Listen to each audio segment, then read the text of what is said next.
नमस्कार मित्रांनो, माझं नाव पूर्वेश बेलदार आहे. आज मी तुम्हाला 3 प्रकारचे योगासन करून दाखवणार आहे. चला तर सुरुवात करूया. शुभं करोति कल्याणं आरोग्य धनसंपदा शत्रुबुद्धी विनाशाय दीपक ज्योती नमस्ते. शरीर तंदुरुस्त होण्यासाठी योगा हा अत्यंत योग्य उपाय आहे. नियमित योगा केल्यामुळे शारीरिक आणि मानसिक आरोग्य वाढतं. सगळ्यात पहिले आपण हनुमान आसन करणार आहे.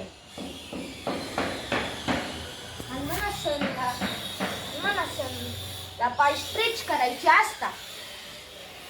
हनुमान आसन केल्याने सायटिक आजारापासून आराम मिळते आणि पायाचे स्नायू मजबूत बनतात. आता आपण करू पूर्ण भुजंगासन.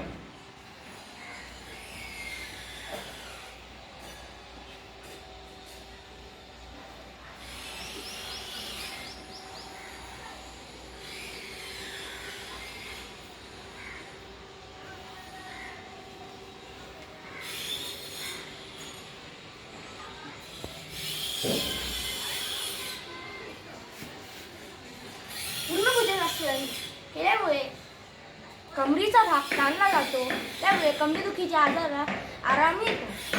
आता आपण करू शीर्षासन. शीर्षासनला आसनाचा राजा म्हणतात.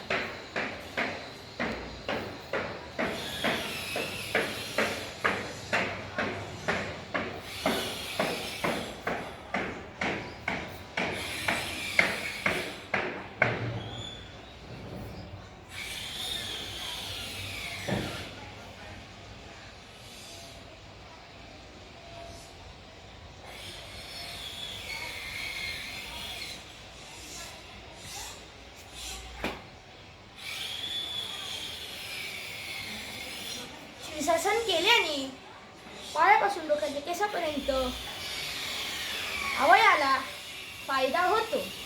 माझा व्हिडिओ आवडला असेल तर लाईक आणि शेअर करा. धन्यवाद.